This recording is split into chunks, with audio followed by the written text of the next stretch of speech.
Hey guys, I'm Mark. I'm Alen. And welcome to another episode of The Next Man Up.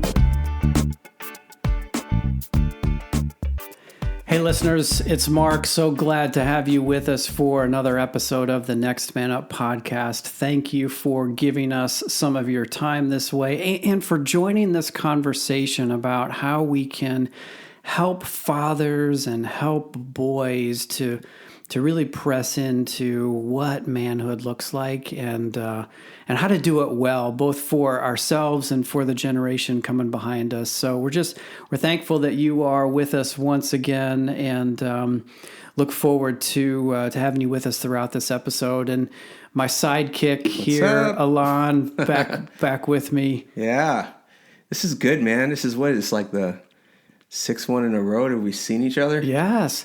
Summer kind of changes things, doesn't it? Does. You got a little more flexibility in your schedule and taking full advantage of that. It's awesome, man. Awesome, dude. Yeah. Dude, so good to be here, man. Yeah. Looking good. Look healthy. Well, Life's good. Thank you. Yes, life is good. Awesome. Yeah. Awesome, man. Summer's flying by. Yes, it is. Halfway through already. Ah, jeez. But it's all good. No, it is not all good, Mark.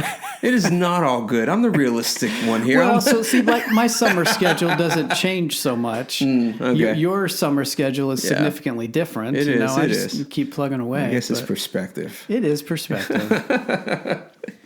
Hey, do you know what next Friday is? What? Next Friday? Oh, come on. Tell me. Nope. No?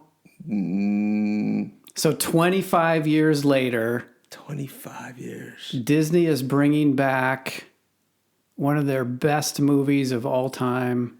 Are you tracking now? Yes. The Lion King. The Lion King. Yes, The Lion King makes another big screen appearance. Say it again. Yeah, I'm excited. Yeah. There have been a couple of movies that have been redos this year. Sure. Like Aladdin. Yep. And... what's the other one? I'm blanking on the other one. It'll come to me at some point. But sure. but Aladdin and The Lion King are two that I've been looking forward to this summer movie season. So I'm excited to see what they're doing with it. I'm very excited too as well. I remember when that movie came out, I went on a date with a young lady and we went and saw it. And it got to the point where Mufasa dies. Spoiler alert, right? Yeah. For those listening, I'm sorry. Something happened. He dies, people. Yes. If you haven't seen the movie yet, my gosh, you've had 25 years. Right. It's a long time to keep a secret. Yeah, right. But it got to that part, man, and I was crying. It's heavy. Oh, man, I was bawling. And the girl I was on a date with, she just looked at me and was like, why are you crying? Dude, it's a cartoon. It's animation. It's not even real. And right. I'm like, but he died. Right. It was a sad moment for me, man. The movie has some very powerful moments, I think. Very powerful moments. There's so much wisdom and life and experience and drama. It's just chock full. Oh, yeah. I love it, man. What's your favorite character? Mine is Rafiki. Oh, mine too. I like the Yoda characters. Yeah, the wise old sages that are partly crazy. Yeah, but are they crazy, right? Or is it just that we're the crazy ones and they're the ones who are more sane? Like I love like the wisdom that he imparts to Simba, but I love the way he does it. He does it in these simplistic, really practical ways that go, oh. Totally. Mm-hmm. That totally makes sense. And I can see why, and for me, I've always tried to come from that angle when I'm trying to give like some wisdom to someone or give some advice to someone. It's like, I want to make this low bar, like put it on the bottom shelf so you can just grab it. Just real simple. Real simple way for you to get ahead, or get to where you want to be. And Rafiki does that for me. Oh, man. yeah. I love. Plus, dude, he's a beast with that stick, bro. Ninja boy. Like, yeah, man. Oh, yeah. I love that. I'm kind of anxious to see how he looks in, because the cartoon was like, oh man, dude, he looks like a ninja. Like, there are like real real, fake ninja. Like, we have this impression of what ninjas are, right? From the movies and other shows. I was watching the movie again not too long ago, and there's this sequence of events where he's drilling, he's like just punishing the hyenas. There's like 4 of them he sends flying and packing. That's right. And listeners, you won't be able to see this, but there's the move where he senses them coming from behind, and he gives them the backhanded fist. Like, that is total 90s ninja, right? Oh yeah, man, that's a beast move right there. That's a beast move. See, that's what I'm saying. Like, I'm interested to see how like these live action characters really play out, and will it change the feel of the movie at all? Yeah. Although I did see them singing, what's that movie? The song. I'm sorry. In the jungle, the mighty jungle, the lion sleeps tonight. Yeah. Like, I seen them singing that, and I was like, oh yes, they're keeping that part in the movie. It's gonna be awesome. Yeah. So I'm just curious because I can see how we're connected to this movie, but why are we talking about this movie? Yeah. Well, so fair question. There are a couple reasons why it's fresh on my mind. One, a week from today, or a week from the release of this episode, the new movie will come out. So July 19 is when the new one comes out. But back in June, over Father's Day weekend, I had a chance to talk to a group of dads and their kids at a father-child breakfast thing at a church in New Albany, and the talk was really based on this movie, and it's one of my all-time faves. It always has been, for all the reasons and then some that we've talked about. But I felt like God specifically took me back to this movie. And he said, Mark, share with them some of the messages from Mufasa, or that Mufasa would share with Simba. Okay. And so as I started to peel this apart, watch the movie again, get reminded of the quotes and the sequence of scenes and the drama, it's like, just these messages started to emerge. And so that was the inspiration and the content for the talk, and it's why it's fresh in my mind. And I'm excited for the new version 25 years later to see what technology has done and what how they'll adjust the story. But cool. That's really the motivation. So what were some of the things that you drew out? Because I'm interested because it's Mufasa, Simba, right. Father, son. We're talking about rite of passage. There's so much there, right? Raising the next generation of men. Yeah. Like, I wonder what your points were, and can it connect, with what we're doing? Yeah. Well, absolutely, it can connect, but it also transcends it too, because it's not just father to son, it's father to child, or quite honestly, it's heavenly father to created children as well. Sure. But there were 4 messages that I drew out of that. The first was, remember who you are. So there's a point early on in the movie where Simba clearly knows he's destined to be king, right? He's dancing around with all the animals, and he's like, I just can't wait to be king. He knows it's coming. Yeah. And then the relationship break happens in the form of tragedy, and he forgets. Yeah. So here was like the key point to that message. Simba never stopped being the son of Mufasa, ever. Mm-hmm. Now Mufasa dies, but that didn't change the fact that Simba was still his son. He was a child of the king. Yeah.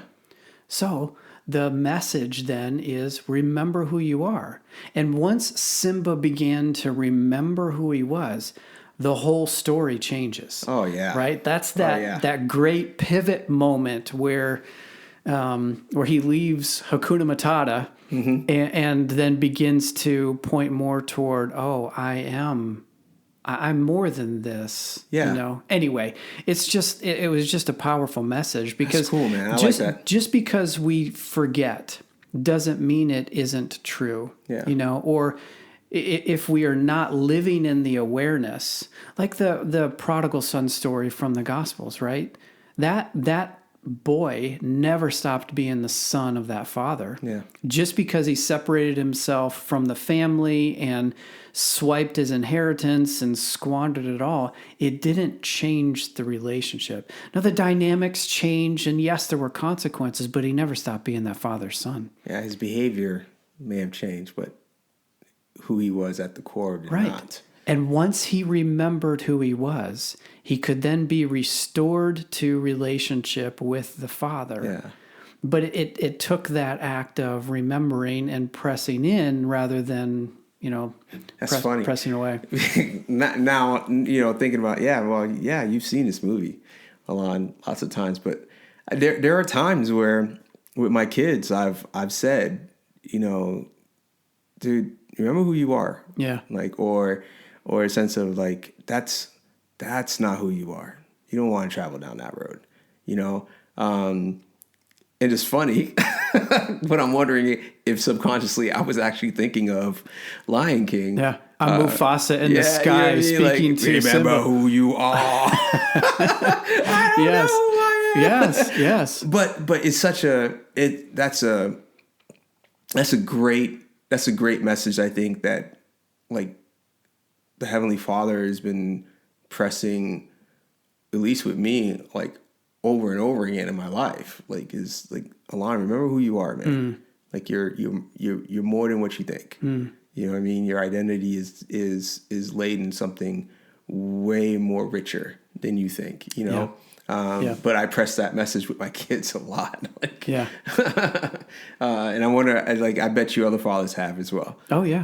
That's good. That was good. That's a good point. So remember who you are. Mm-hmm. The second one was don't run from your past. So Simba's in that gully and Mufasa's dead and Simba is in a bad way. Yeah. Like he's hurting, he's broken, he doesn't know what to do. And what happens? The evil uncle, Scar, the dark side, the message that he sends to Simba in that moment is, what have you done? You've made a mess of things. It's all your fault. You're responsible, and you are no longer worthy to be here. You should just run away. Wow. Power and shame. Oh my gosh, dude. And then, so Simba believed him. Mm-hmm. And no surprise, right? Yeah, right. He's an innocent cub. He trusts his uncle. Yep. His uncle took advantage of him. It was not Simba's fault that Mufasa died. Mm-hmm. But Simba believed the lie. Yeah. And so he ran away. Yeah. And so how many times do we believe things that aren't true? Yeah. Or how many times are we afraid of our past or the shame or the consequences because we think if they knew, then they wouldn't love me. Or if they ever found out, then things would be different. I am not worthy because I have done or because this was done to me. Yeah. It goes both ways. Mm-hmm. But the more we tell ourselves that, the more we keep it alive. And then if we have other voices, whether they're human voices or the ultimate enemy's voice, feeding lies into us, and we just run away. That's interesting, man. Because it's funny, like he goes back in the movie and he faces his past. He does. And I've always thought that was very brave, because you don't find that a lot. A lot of times we don't like face our past. We want to bury it, or we want to shut it in a closet deep in the housing of our hearts. That's right. And lock it away, But here is a picture of a person saying, no, to move forward, I need to face the past. Yeah. And that's encouraging. This was before he even knew the full truth, right? He thought he was still responsible and was willing to go back and face the consequences. Only then did he learn the truth and fully heal and recover from all those that lie for all those years. Yeah, yeah. It's huge. Wow, cool, man. One of my favorite scenes, Rafiki smacks Simba over the head. Oh, yep. You know what I'm talking about, right? Yep. And Simba's like, ouch, why did you do that? And Rafiki says, it doesn't matter. It's in the past. And he says, basically, you can either learn from it or you can run from it. Yep, it hurts. It happens. There's consequences, there's pain, but you can learn from it or you can run from it. And that was the pivotal moment where Simba's like, maybe it's time. Maybe it's time to go back and confront the past so that I can begin to move on from there. And once again, that's my man. Rafiki. My line. Yes. Yeah, dude. Yeah, man. Like, dude, it's and so it is so opposite of the our culture when it comes to being a man. Because like you don't face the dark shame that may come from your past. You don't face it. Like that would be sign of weakness. That would be a sign of you don't have it all together. All those things that we've talked about, and such. And so, like, and maybe that's another reason why that is such a powerful moment for a lot of people who've seen it is because, like, you know, how powerful that is in a moment of such powerlessness, to stand up and go, I'm going to face my shame. That which I will not show anybody else. I'm going to face it head on. Yeah. That's huge, man. Man, we can learn a lot. I can't wait to see this movie. You're getting excited now, aren't you? Yeah. What else, man? What else? Well, I feel like you had other points. Yeah, just two other ones. The third one was fulfill your destiny. So once Simba turned and oriented back toward the Pride Land, he remembered who he was. He began to confront the past. And that was when he's like, okay, I was destined to be king. I ran away from my responsibility, but I was created to be king. Yeah. Now, not everybody in the Pride Land was created to be king. Right. Not everybody in life is created the same way, right? We all have unique individual purposes to fulfill. But that was his. And so I think Mufasa says very clearly in that movie, go take your place, right? Yeah. There's this whole Elton John Circle of Life song at the beginning. Simba, take your place in the circle of life and fulfill your destiny. Now, I should caveat this. I've had somebody tell me, Mark, every time somebody uses the words fulfill your destiny, it's usually like in the context of going to the dark side or Darth Vader. So we could even replace the word destiny with purpose, right? Sure. Fulfill your purpose. Yeah. But Simba was created for something more than just Hakuna Matata and that jungle paradise. As great as it was, that was not his purpose. His purpose was to be the future king of the Pride Land. And so the message Mufasa says is, take your place, fulfill your destiny. Yeah, man. That's neat. It's age-old, like deep human question, isn't it? Like, why am I here? What's my reason for breathing? Right. You know, and here is Simba hearing from his dad, that's your destiny, man. It's your reason for breathing. It's your reason for being here. Don't run from it. Go for it. And how much more meaningful coming from dad. Oh, dude. Yeah. Like, I am calling out the king in you. And I see it, and it's yours. Yeah. It is your purpose. Yeah. So, you know, you said earlier, what's the translation? What's the connection to what we're doing here? Wow. Yeah. Speaking life into your boy, into your daughter. Yeah. Calling out the inner God-given purpose for them. There's so much power there. Very powerful. Very powerful. Interesting. Yeah. This movie's so rich.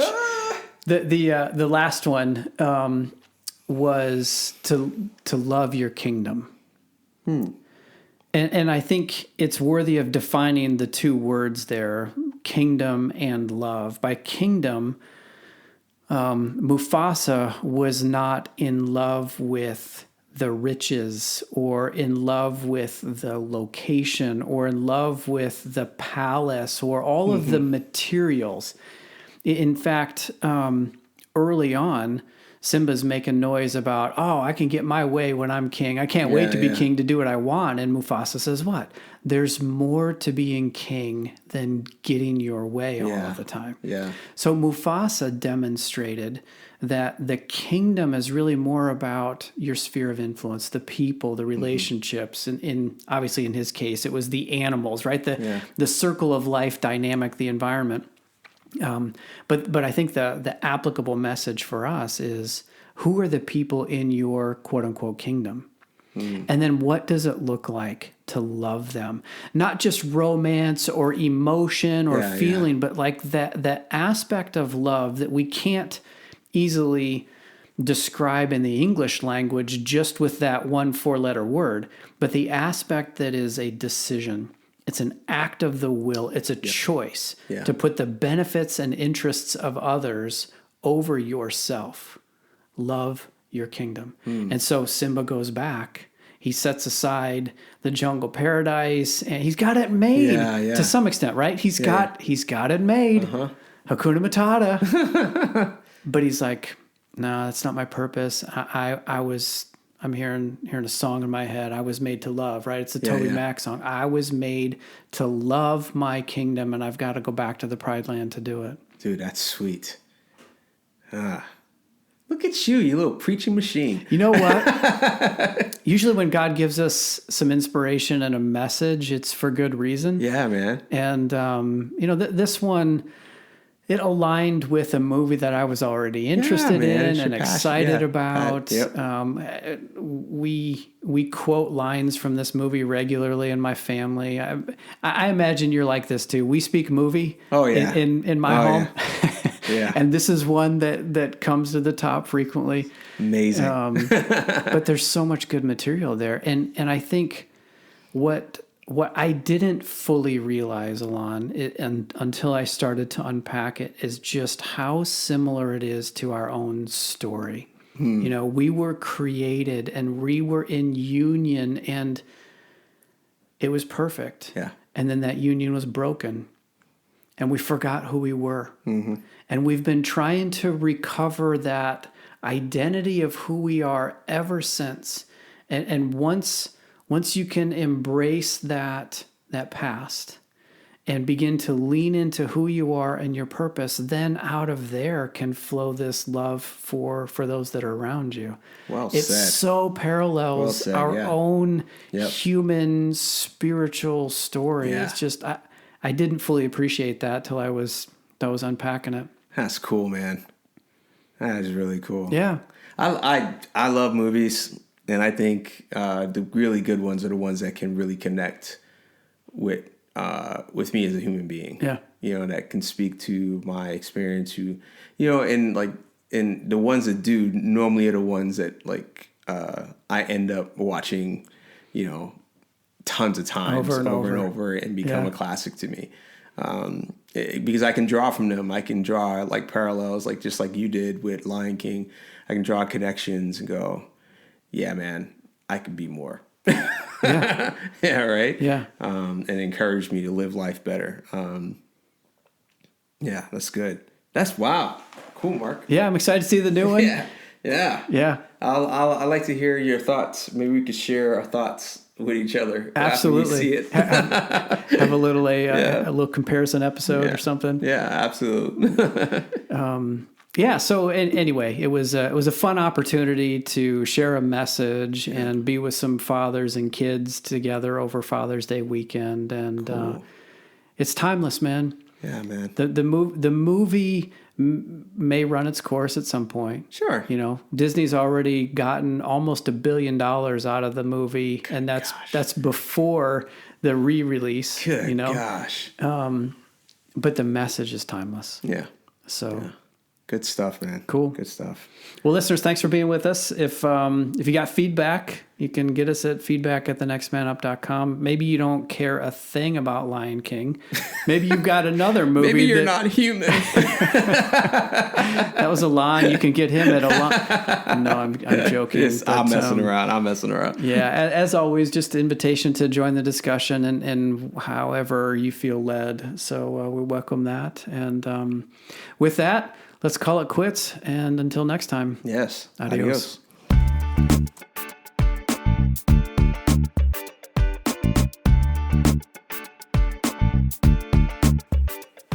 Hey, listeners, thanks for journeying with us on this Next Man Up podcast. You know, we would love to hear from you. Maybe you have a question or an idea, perhaps a topic for us to consider. If that's you and you want to reach out to us, you can get us at feedback@thenextmanup.com. That's feedback@thenextmanup.com. Again, we'd love to hear from you. Until next time, we'll see you later.